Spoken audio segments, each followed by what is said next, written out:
हजरत अब्दुल्ला बिन उमर रजी अल्लाह तआला अन्हुमा इन्हां तो मरवी एक हदीस पाक सुनना।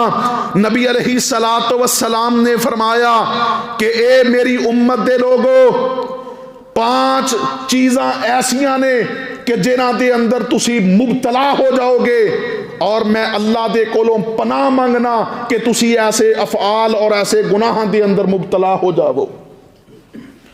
5 चीज़ां 5 गुनाह ऐसे ने जिन्हां दे अंदर तुसी मुबतला हो जाओगे और मैं अल्लाह दा नबी अल्लाह दे कोलों पनाह मंगना कि तुसी इन्हां चीज़ां दे अंदर इन्हां गुनाहां दे अंदर मुबतला हो जाओ।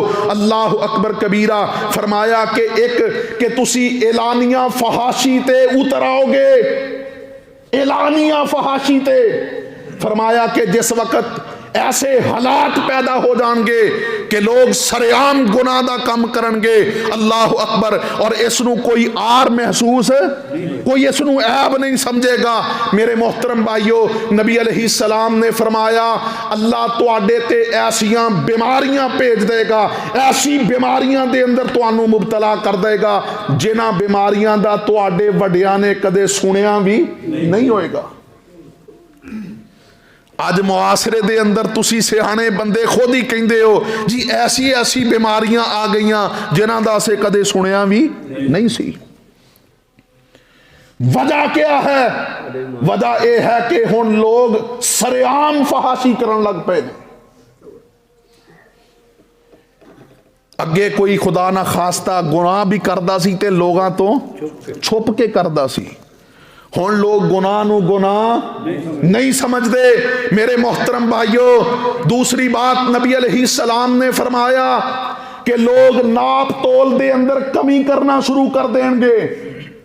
नाप तोल दे अंदर फरमाया जदों एक कमी करना शुरू कर देंगे, अल्लाह इन्हां दे उरूज नू जवाल दे अंदर, इन्हां दी खुशहाली नू अल्लाह बदहाली दे अंदर और कहत साली दे अंदर मुबतला कर देंगे।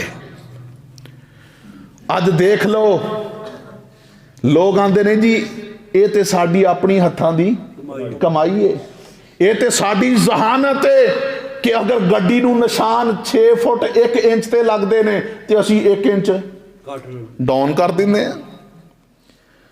और मेरे मोहतरम भाइयों, अल्लाह दी कसम है, ये साडे मुआसरे दी हकीकत है, अगरचे असीं इहदे तो नजरां चुरा लईए।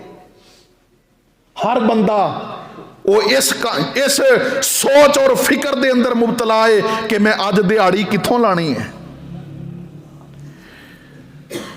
किसी ठेकेदार दे नाल सौदा कीता कि तेनू A क्लास माल भेजांगा, पैसे A क्लास ते भेजिया। मेरे मोहतरम भाइयों, धोखा, फराड, नाप तोल दे अंदर कमी।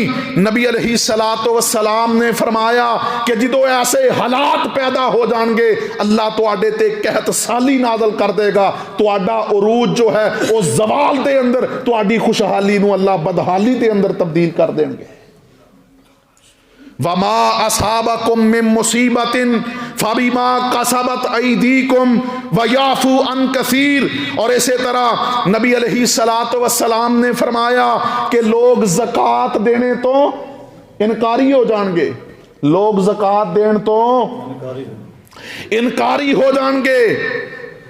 किसान कहेगा कि हल मैं चलाया, बीज मैं बोया, पानी मैं लगाया, खाड़ा बन्ना मैं कीता, और जदों मैं फसल नू काश्त कर लिया तो मौलवी साहब कहंदे ने जी इहदे चों उशर दिओ, इहदे चों ज़कात दिओ। अल्लाह अकबर कबीरा।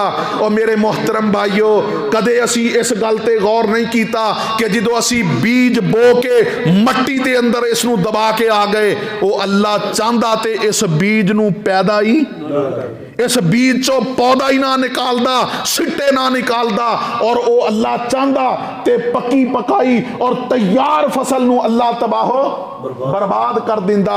मेरे मोहतरम भाइयों, नबी अलैहिस्सलातु वस्सलाम ने फरमाया कि जिस वक्त लोग ज़कात देने तो इनकार कर देंगे, अल्लाह आसमान तो बारिश रोक लेगा। आसमान तो अल्लाह बारिश रोक लेगा। आंदे ने जी मौलवी जी जुमे तो बाद दुआ करे अल्लाह अपनी रहमत दी बारिश दे दे। ते जो मौलवी साहब कहते ने कि अल्लाह ने गंदम ते भी उशर रखे आए, अल्लाह ने मूंजी ते भी रखे आए, किसी नू सुनदा ही नहीं। पूरे गांव दे अंदर कोई एक बंदा दसते हो जिसने अपनी चावल और मूंजी का भी उशर दिता हो, कोई एक बंदा। जुल्म नहीं मेरे मोहतरम भाइयों। ते फिर असी अल्लाह दे कोलों बारशा मंगने आ। नबी अलैहिस्सलातु वस्सलाम ने फरमाया अल्लाह आसमान तो पानी रोक लेगा, बारिश बंद कर देगा। फरमाया कि अगर जमीन ते चौपाए ना होंदे, जानवर ना होंदे, तो अल्लाह एक बूंद भी आसमान तो ना बरसांदा।